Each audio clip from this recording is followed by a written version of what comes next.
नाही, दंश करत असताना शरीरामधलं असणारं जे विष होतं का नाही, तर या सापाचा दंश केल्याच्या नंतर उलट त्याच्या अंगामधलं विष हे बाहेर निघू लागलं भीमाच्या. आणि ते दंश केल्यामुळे जसं आपण झोपेतून एखाद्या माणसाला उठवतो का नाही, असं टोचे मारल्यासारखं त्याच्या शरीराला होऊ लागलं. एवढा बेशुद्ध असणारा भीम सापांनी दंश केल्याच्या नंतर थोडा सावध झाला. आणि सावध झाल्याच्या नंतर साप दंश करू लागले. जे हात पाय वगैरे बांधलेले होते का नाही, ते दंश करत असताना सुटले. काय शक्ती असेल भीमामध्ये विचार करा. पाये सुटले, हात सुटले, भीम असणारा मोकळा झाला. रती महारथी साप होते. वाघानं शेपटीला पकडलं सापाच्या, गरगर गरगर फिरवायचं की जमिनीवर आपटायचा. अहो असे एक साप नाही, असंख्य साप असणारे काही मारून टाकले. काही तर भीतीच्या पोटी नाग लोकांमध्ये वासुकीकडे गेले. महाराज वाचवा, महाराज वाचवा. अमुक अमुक असणारा एक व्यक्ती या ठिकाणी आलेला आहे. आणि आम्ही एवढा दंश करतो पण त्याच्यामध्ये काही बदल होत नाही.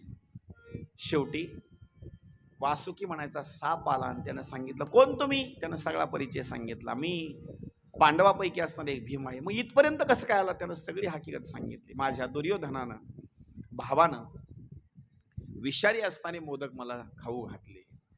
1 आणि 2 दिवसापर्यंत नाही, नाग लोकामध्ये हा भीम 8 दिवसापर्यंत राहिला. लक्ष करा बरं का. नाग लोकामध्ये 8 दिवसापर्यंत भीम राहतो म्हणजे साधी गोष्ट नाही. नाग लोक म्हणजे तिथं माणूस नाही. आपल्या घरामध्ये फक्त एकच साप निघावा, एक निघावा. आणि एक जरी साप निघाला तर अख्खं घर आपण त्याच्याकरता ठेवतो, पुन्हा घरात झोपाय जात नाही. एक साप हा बाबा नाग लोकामध्ये 8 दिवसापर्यंत राहिला. तोपर्यंत घटना इकडे अशी घडली. दुर्योधन आनंदित, कौरव आनंदित. आता मात्र भीम संपला, आता भीम संपला. पण म्हण आहे, देव तारी त्याला कोण मारी? त्याला कोणी मारू शकत नाही. कारण देव काय करतो माहिती का? त्याच्या माग आणि पुढं राहून त्याचं असणारं संरक्षण.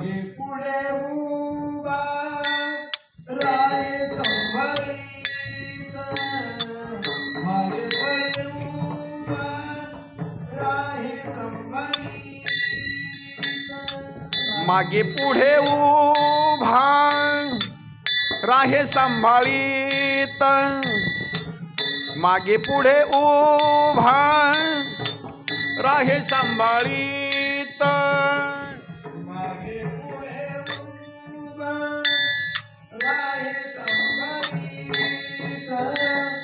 आलिया घात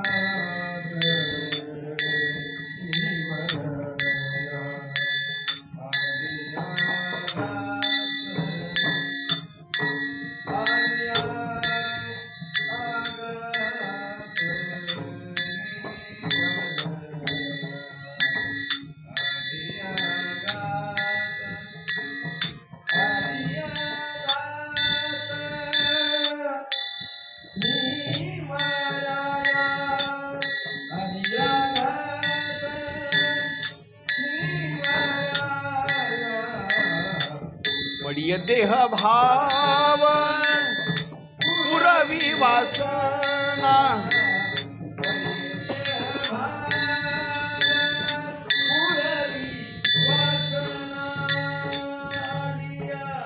आघात निवारावे, आलिया आघात निवारावे.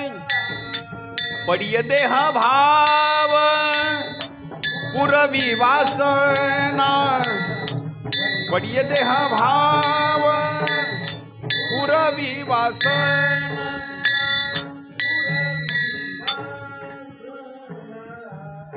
सगळे दुर्योधन आणि दुर्योधनाचे असणारे मंत्री, दुर्योधन कौरव सगळेजण आनंद व्यक्त करले. का? भीम संपला बरं का, भीम मेला. आणि इकडं घटना अशी आहे, ज्या दिवशी भीमाला नदीमध्ये बुडवण्याकरता बांधून टाकलं का नाही, 4 असणारे पांडव, युधिष्ठिर असेल, नकुल असेल, सहदेव असेल, अर्जुन असेल, सायंकाळ झाल्याच्या नंतर घरी आले कुंतीकडं. आई, आम्ही नदीवर गेलो होतो, वनभोजन केलं, पण भीम मात्र तिथं दिसला नाही. आम्हाला असं वाटतं भीम घराकडे आला असेल. कुंतीनं सांगितलं, धर्मा, भीम मात्र घराकडे आला नाही.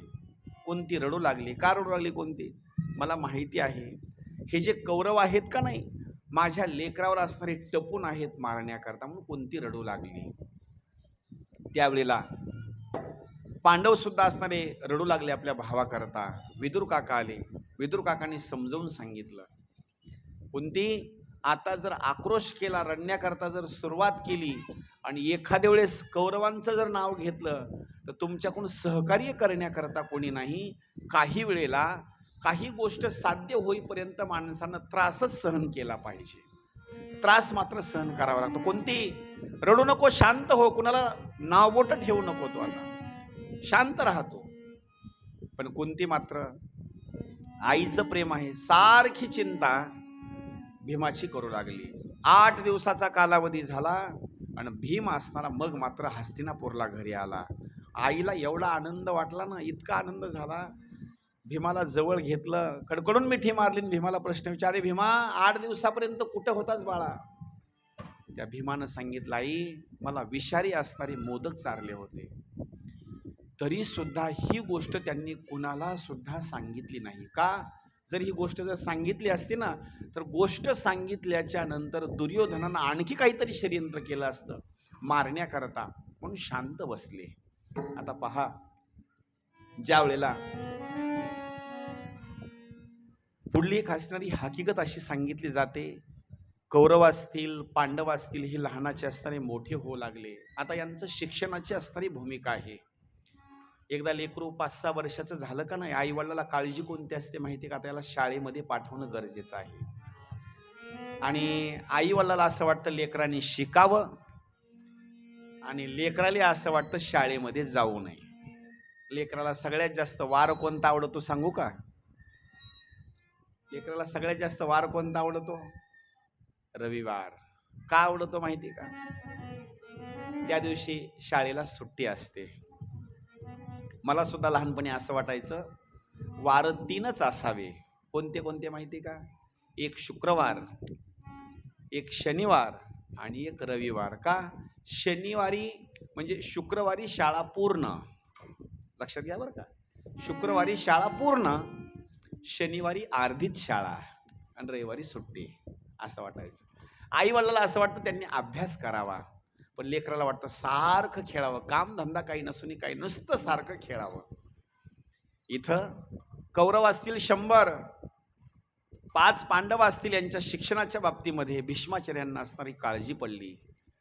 या 100 कौरवांना आणि 5 पांडवांना धनुर्विद्येचं ज्ञान जर कोण दिलं असेल तर धनुर्विद्येचं ज्ञान दिलेलं आहे कृपाचार्यांनी. लक्ष करा बरं का. धनुर्विद्या म्हणजे धनुष्यबाण कसा चालवायचा, ही विद्या जर कोण दिली असेल तर ही विद्या दिलेली आहे कृपाचार्यांनी. आता हे कृपाचार्य आहेत का नाही, यांच्या बाबतीमध्ये एक सुंदर कथा आहे, तुम्ही कधी ऐकलेली नाही, लक्ष देऊन ऐका. नाव कसं आहे पहा, कृपाचार्य. कृपाचार्य, या कृपाचार्य बाबतीमध्ये सुंदर असणारी कथा आहे. कृपाचार्याचे आई वडील कोण, त्यांची हकीकत अशी सांगितलेली आहे. गौतम ऋषी असणारे आपल्याला माहिती आहेत आणि गौतमांच्याच मुलाच्या बाबतीमध्ये एक शरद्वान म्हणायचं असणार एक नाव आहे त्या ऋषीचं. पण कधी कधी मुलगा हा बापाचीच मूर्ती असते, म्हणून त्यांना कधी कधी गौतम पण म्हणायचं आणि शरद्वान पण म्हणायचं. एक दिवस गौतम असणारे ऋषी म्हणा किंवा ते शरद्वान म्हणायचे असणारे ऋषी म्हणा, एक दिवस काही क्रीडा करत असताना, काही कामधंदा करत असताना एक जानपदी म्हणायची असणारी एक असणारी सुंदर असणारी अप्सरा तपश्चर्या करू लागले. तपश्चर्या करत असताना इंद्रानं काय केलं, त्यांच्या तपश्चर्येमध्ये बाधा आणण्याकरता जानपदी म्हणायच्या असणाऱ्या अप्सरेला पाठवून दिलं. तिचं सौंदर्य पाहून शरीरामधला असणारा जो काही मल आहे तो एका सरकांड्यामध्ये जाऊन असणारा तो पडला. सरकांड्य तुम्हाला कळतं का? नाही. जुन्या काळामध्ये आपल्या घरी जर स्वयंपाक करायचा असेल, लक्ष करा बरं का, स्वयंपाक जर करायचा असेल तर आताही माचीस निघाली, लायटर निघालं, पण दुसऱ्याच्या घरून जर विस्तव आपल्या घरी आणायचा म्हटला तर त्याला काही साधनं सांगितले, टोपल्यामध्ये म्हणा, एखाद्या ताटामध्ये म्हणा, पण काही ठिकाणी तो विस्तव आणता येत नाही, पळतो हाताला. म्हणजे ती दुसरी एक योजना होती. सनकाडी माहिती का? सनकाडी तिथं जर एकदा पेटवली का नाही तर आपल्या घरापर्यंत विजायची नाही, ती पेटण्याकरता लवकर आणि विजायची नाही. तशा अवस्थेमध्ये असताना तो मल पडला आणि मल पडल्याच्या नंतर त्याच्यापासूनच कृपी आणि कृपाचार्य असे दोन मुलं, म्हणजे एक मुलगी आणि एक मुलगा असणारा जन्माला आले. आता याच्यामध्ये असं एक वर्णन केलेलं आहे, लहानपणामध्ये हे दोघ जण त्या सनकाडीमध्येच यांचा जन्म झाला. एकदम छोटे बालकाचे टुळू टुळू टुळू टुळू असे बघू लागले, एकदम नुसती जागेवर असे हातपाय असे हलवू लागले. त्यांचा जन्म झाला. जन्म झाल्याच्या नंतर एक दिवस शांतनू म्हणायचा असणारा राजा, हा शंतनू अरण्यामध्ये शिकार करण्याकरता आला. शिकार करण्याकरता आल्याच्या नंतर अनेक सैनिक, कोणी त्या ठिकाणी हरिण मारतं तर कोणी असणारे पशु पक्षी मारतात.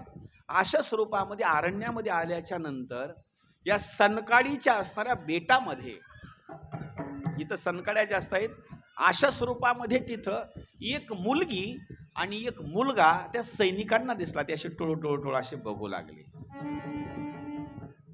सैनिकांना आश्चर्य वाटलं, महाराज शिकार थांबवा, एक कन्या आणि एक या ठिकाणी सुपुत्र आहे, कोणाचे आहेत माहिती नाहीत. अहो तास 2 तासापर्यंत तिथं थांबले, कोणी तिथं आलं नाही. आई नाही ना, वडील नाही ना, कोणी नाही तिथं त्या ठिकाणी आलं. राजानं विचार केला शंतनूनं, जर या दोघांना मी इथंच ठेवून देऊ तर इथं लांडगा येईल, सिंह येईल, कोणीतरी येईल आणि या 2 लेकराला खाऊन टाकेल. त्याच्यापेक्षा उद्या जर ही बातमी कुणीकडे जर पसरली की लेकरं अमुक अमुक ठिकाणी चुकलेले आहेत, कुणी लेकराला पाहिलं का, जर कुणी अशी गोष्ट घेऊन आपल्याकडे आलं तर त्यांना आपण लेकरं देऊ शकतो, पण तेवढ्या कालावधीपर्यंत या लेकराचे प्राण वाचवणं गरजेचं आहे. म्हणून त्या कृपी आणि कृपाचार्याला लहान अवस्थेमध्ये सैनिकाच्या सोबत त्या लेकराला उचलून घरी आणलं. आता त्यांची आई आणि वडील कोण माहिती? राजानं सांभाळ केला म्हणून त्या शंतनू राजाच्याच पोटीचे नाहीत हे, पण राजानं काय केलं, त्यांचं पालन पोषण केलं, सांभाळ केला. सांभाळ केल्यामुळं हे जे कृपाचार्य आहेत का नाही हस्तिनापूरचे, तर हस्तिनापूरचे कृपाचार्य हे लहानाचे मोठे झाले. याच कृपाचार्यांनी कौरव आणि पांडवांना धनुर्विद्या शिकवली. हे कृपाचार्य आहेत, ज्यांना की अरण्यामधून आणलं होतं. हे कृपाचार्य लहानाचे मोठे झाले आणि यांनी असणारी ती विद्या ग्रहण केलेली होती. कारण ही विद्या ग्रहण केल्यामुळं त्यांनी असणारी, त्या कृपाचार्यांनी कौरव आणि पांडवांना असणारी ही विद्या दिली. आता दुसरी कथा इथं आहे, ही कृपी म्हणायची आहे का नाही मुलगी, या मुलीचा विवाह जर कुणाच्या सोबत झाला असेल तर यांचा विवाह झालेला आहे द्रोणाचार्याच्या सोबत. लक्ष देऊन ऐका कथा आहे. एक कृपाचार्य हस्तिनापुरामध्ये थांबले आणि त्या कृपाचार्याचीच बहीण असणारी कृपी, हिचा विवाह द्रोणाचार्याच्या सोबत झाला. आणि कृपी आणि द्रोणाचार्याच्या पोटी जो मुलगा जन्माला आला त्याचं नाव अश्वत्थामा. आता अश्वत्थामा त्याचं नाव का पडलं याचे कारण असं आहे, जन्म झाल्याबरोबर इंद्राजवळ असणारा जो उच्चश्रवा नावाचा घोडा आहे, घोडा कसा आरडतो, हो हो हो हो असा आरडतो का नाही, जन्म झाल्याबरोबर जसा घोडा असा किंकाळतून असा ओरडतो का नाही, तशा स्वरूपामध्ये त्या लेकरांना असं रडण्याकरता म्हणा किंवा हसण्याकरता म्हणा अशी सुरुवात केली आणि गर्जना केली. वडिलांनी विचार केला याचं नाव दुसरं नाही ठेवायचं, आश्वासारखा हा किंकाळला, यानं गर्जना केली म्हणून याचं नाव दुसरं तिसरं नाही ठेवायचं, अश्वत्थामाच नाव ठेवायचं. कृपाचार्यांनी धनुर्विद्येच्या बाबतीमध्ये असणारी ही विद्या असणारी ही शिकवलेली आहे. आता दुसरी कथा आहे का, आता इथं नाव आलेलं आहे द्रोणाचार्य. नाव बरं का नाव आलेलं आहे